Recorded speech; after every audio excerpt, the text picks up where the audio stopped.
मेरे लिए मैंने जब से आंखें संभाली हैं, होश संभाला है, मुझे याद नहीं कि मैंने किसी भी साल गणपति की पूजा को अटेंड नहीं किया। मैं बात कर रहा हूँ जब मैं गिरगाम में रहता था, जब मैं 5-6 साल का था, तो गणपति का फेस्टिवल हम बच्चों के लिए तो बहुत मायने रखता था, क्योंकि उन दिनों में 11 दिन का गणपति होता था और 11 दिन रोज़ रात को वो सार्वजनिक गणपति होता था ना, तो उसके पहले 10 दिन पहले चंदा इकट्ठा करना लोगों से, फिर पेंडॉल बनाना, फिर गणपति की मूर्ति की जगह को सजाना, और हर रात को कोई ना कोई प्रोग्राम होता था। उस ज़माने में तो the best programme used to be watching a movie.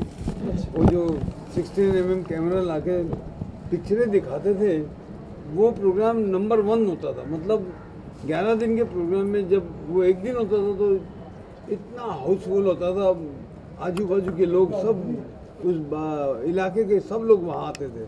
बाकी दिनों में नाटक होता था, और जब नाटक होता था तो नाटक की रिहर्सल भी हमारे बिल्डिंग के लड़के लोग करते थे। तो जब वो जहाँ वो रिहर्सल करते थे तो दरवाजे बंद करके करते थे, तो हम ऊपर से खिड़कियों से झाँक कर देखते थे कैसे वो रिहर्सल कर रहे हो। It used to be such fun. मैं तो स्कूल से भाग के आता था कि मैं आज ये करूँगा आज गणपति के दिनों में, फिर गणपति को लाने जाना, वो एक पूरा प्रोग्राम होता था, नाचते हुए गाते हुए। और आप देखेंगे कि मैंने आज सोचता हूँ तो समझ में आता है कि भगवान ने एक तरीका बनाया है कि जिन लोगों को झिझक है, जिन औरतों को झिझक है, जो आगे पीछे डिस्को में नहीं जा सकते, यहाँ वहाँ नाच नहीं सकती, उनको गणपति का इतना अच्छा बहाना है कि जब गणपति को लेके आते हैं खूब दिल भर के नाचती हैं, तो वो अपनी सब भड़ास निकालते हैं। हम भी नाचते थे बहुत। और फिर दूसरा वक्त वो आता था जब गणपति का विसर्जन होता था, तो विसर्जन के दिन जब विसर्जन करते थे तो खूब नाचते थे, औरतें भी नाचती थी। जो औरतें कभी साल में कभी सोच भी नहीं सकती नाचने के बारे में, वो भी दिल भर के नाचती थी। तो मेरा कहने का मतलब है कि ये 11 दिन ऐसे होते थे गणपति के, we used to look forward throughout the year कि ये 11 दिन कब आए। वो मतलब it's a ritual, it's not a ritual, it's like a religion for me. मैं कहीं और जाऊँ ना जाऊँ, आज का दिन मेरी पहली पूजा जो वहाँ पे होती है गिरगाम में, वो मेरी पूजा होती है। हम उसको वाड़ी बोलते हैं, पहली वाड़ी मेरी होती है।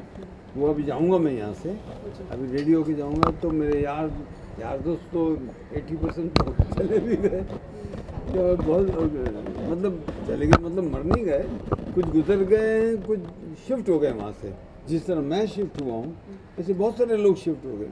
फिर भी 2-4 आ जाते हैं पुराने, एंड बस वो नॉस्टैल्जिया है, वो यादें हैं, वो ज़िंदगी के पहले 18 साल जो मैंने वहाँ बिताए, they were my best years and I enjoyed that. आपको एक बात बताऊँ, एक खासियत ये भी थी गणपति की पूजा की गिरगाम में, तो इट वॉज अ चाल सिस्टम। हर फ्लोर पे 14 फैमिलियाँ रहती थी, 4 माले की बिल्डिंग थी, तो आप सोच सकते हैं 56 फैमिलीज रहते थे हम लोग, बट बहुत प्यार था आपस में। तो हर एक के प्रैक्टिकली 80% घरों में गणपति की पूजा मतलब स्थापना होती थी, और हर एक के घर में पूजा जब हुई तो हम बाहर से लड़के लोग देखते थे किसके घर में अच्छा प्रसाद है, और जाके देखते थे कि कहाँ क्लाइमेक्स आने वाला, बिकॉज पूरी आरती अटेंड नहीं करनी, क्लाइमेक्स में अटेंड करो, जल्दी से काम खत्म हो, प्रसाद लेके भागो। एंड आई थिंक मेरे जितने भी दोस्त थे, मुझे तो बहुत ज़्यादा, I have a sweet tooth, तो जहाँ लड्डू वड्डू होते थे, पेड़े होते थे, तो मैं तो खूब दबा के खाता था। जो अभी मतलब जब एक्टर बन गया तो प्रोफेशनल हैज़ार्ड था, तो बहुत सालों तक नहीं खाया, बट भड़ास तो अंदर वही थी कि वो प्रसाद खाया जाए। तो anyway that's how life is. हम लोग साथ रहते हैं तो हम लोग रोज़ मिलते हैं, ऐसा नहीं है कि हम इकट्ठा नहीं होते इसके अलावा, लेकिन हाँ दिन में 2 बार हम लोग आरती करते हैं, और 40 साल से ऊपर से करते आ रहे हैं, so it's a family tradition. तो डेफिनेटली अच्छा लगता है जब सब साथ में बैठकर पूजा करते हैं। I just wish for health, wealth and happiness, I mean और क्या चाहिए, and may the country prosper, may the society prosper, and मतलब सारी फिल्में जो हमारी इंडस्ट्री की हैं वो सब चले, दैट्स ऑल आई विश। बचपन से ही हम लोग गणेश उत्सव मनाते जा रहे हैं, तो यादें तो मतलब ख़ास हर साल ख़ास ही रहता था हमारे लिए, मतलब सारे बिल्डिंग के दोस्त आते थे, हमारे साथ मनाते थे, सारे कज़न्स आते थे और 3-4 दिन 5 दिन तक रखते हम, तो मतलब एक फेस्टिवल सा माहौल होता है, बहुत ही रौनक होती है।